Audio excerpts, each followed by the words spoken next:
good evening to everyone. My name is Genevieve Ansu Ariola. I'm from BS Cream, second year Black B. And for today, I'm going to discuss to all of you about the 8 fingerprint patterns and the 34 ranges of fingerprint. So ano bang magkakaiba ng ulnar loop at saka radial loop? Pag sinabi natin ulnar loop, ito yung loop na nanggaling sa ating pinky finger or little finger, no? Is either right hand or left hand. Sa radial loop naman, ito ay nanggagaling sa ating thumb, no? Or hinlalaki, no? So, it's either right hand or left-handed. Next is the arc. So, may dalawa rin, plain arc and the dented arc.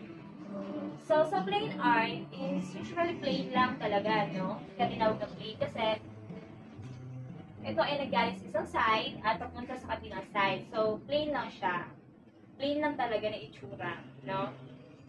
Sa dented arc naman, is ito ay galing sa isang side, tumaas at lumabas sa kabilang side, no? So, sa mga ganitong dented arc is may kita nyo na mayroong dented na itsura dito sa gitna, no? Dito may kita nyo, no? Ito ay bumubuo na angles like 90 degrees, no? Na angle. So, sa whirl naman is meron tayong 4. The plain whirl, central pocket loop whirl, double loop whirl, and the last one is the accidental whirl. Kung sinabi natin plain whirl is, ito yung isang ridges na circular, no? Umikot-ikot. Yan. At nakabuo ng circular na pattern.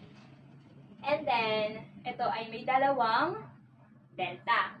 So, pag sinabi natin central pocket loop whirl is one or more ridges na nag-form ng circuit.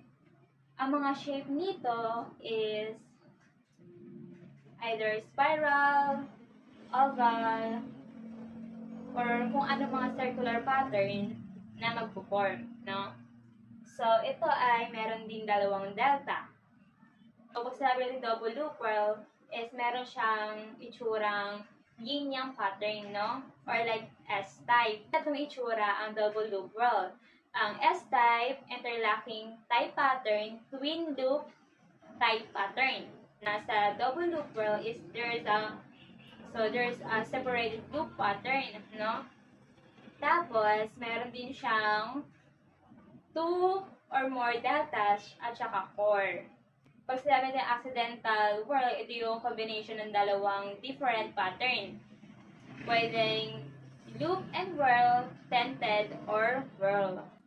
So, sa accidental whirl, meron siyang 2 or more core or so, yun lang yung 8 fingerprint patterns. So, next naman is the 34 ranges of fingerprint. So, una-una natin is the type lines. So, ang type lines is the outermost layer ng fingerprint, no? So, ito.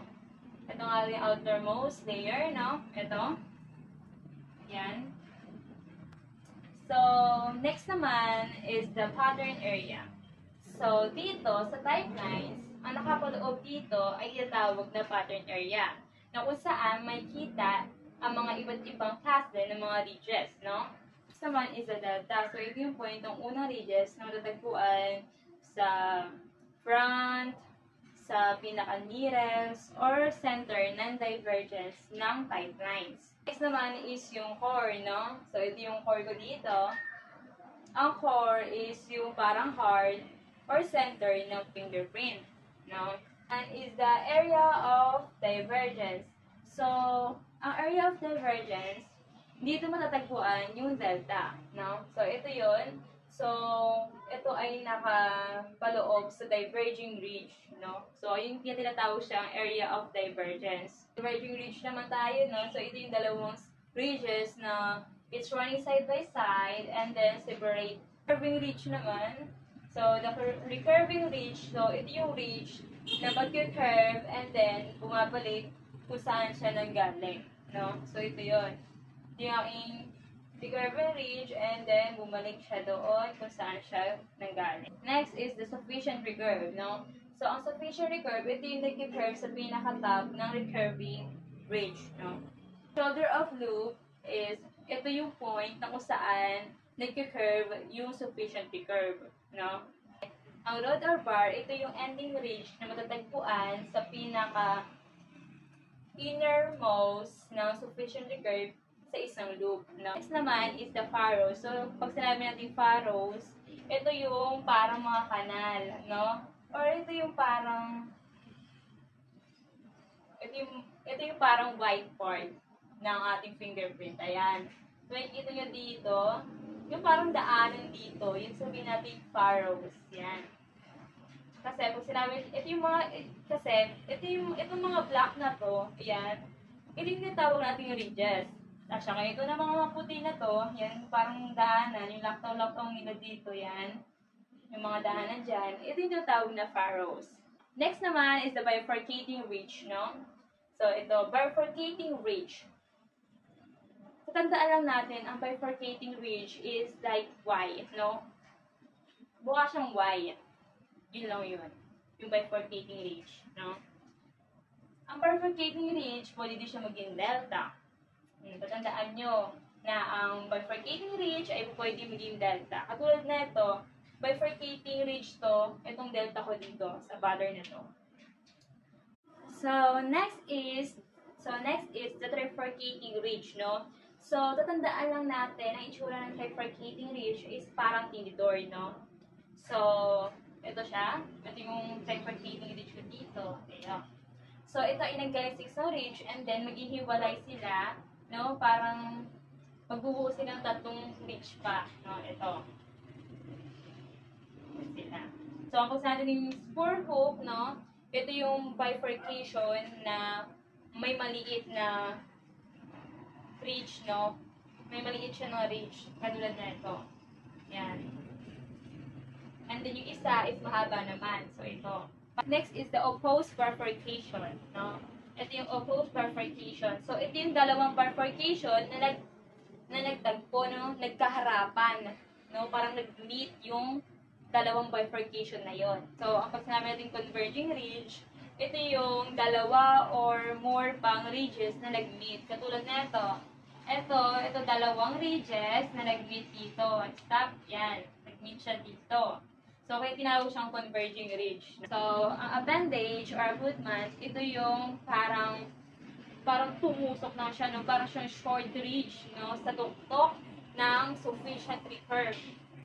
So, ang spike, itinatawag din daw na broad or bar. So, ito yon. Ito yung ating spike, no? Isa siyang ridge na matatagpuan din sa innermost, no? So, next is the fragment. So, mas maliit siya sa short ridge kasi nga, yung length niya is not more than 3 millimeters. Kung sabi ko yung short ridge, no? At the word itself, short, may ikli siya na ridge, no? Mas mahaba nga lang siya dun sa fragment. Naman is a series of short ridge. Ito yung series of short ridge.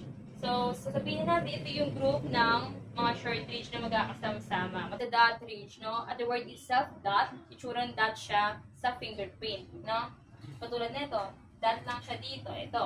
Next naman is a series of dot ridge. Katulad dun sa series of short ridge, ito naman yung grupo na mga dot ridge, no? Naman is the ridge ending, no? Ito yung ridge na biglaan na lang naputol, no? Biglaan na lang nag-end. So, ito yun. Hindi siya natuloy na mag-loop dito, kaya tinawag siyang ridge ending. Kung sinabing island, lake, ridges, ito yung mas maliit sa enclosure. So, dadako naman tayo sa enclosure. Siyempre, pag sinabi enclosure, mas malaki siya dun sa kanina, no? Sa island, lake, or eye. Enclosure, ito yung bifurcation na nag-open and then nagsarado, no? Kaya naging ganyan. Next naman is the envelope. So, katulad siya ng enclosure, pero meron siyang laman. It's either dot ridge, short ridge, mga ganun. So, next naman is the staple. So, ito yung ridges na nag-bend in the middle, no? Like a paper clip, yung itsura niya dito. Next is the ridge crossing. So, ang dalawang ridges na nag-intersect. So, kaya tinawag siyang ridge crossing. Pag sabing ridge, no, pinag-connect niya yung dalawang ridges, no? It's really act like a bridge. Next naman is the puckering ridge. No, pag sinabi natin puckering ridge, ito yung kulot-kulot lang. Ayan, makikita yung kulot-kulot na ridge. Next naman is the incipient ridges. So, ang incipient ridges naman, ito yung parang dirt sa fingerprint lang, no? Hindi talaga siya kinakount pag magka-counting ka na sa mga ridges, no? It's like, act like a dirt, no?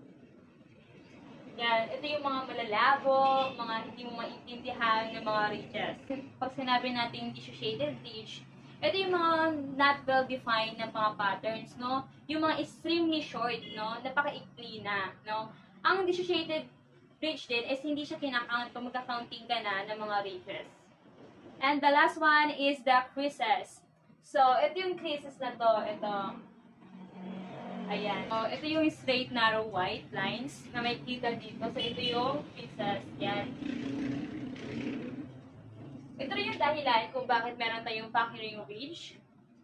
So, ang sabi dito, ito ay nagkukause mainly inner surface damage sa trabaho, sa pagkakasugat, or sa katandaan. Ayun lamang, and thank you.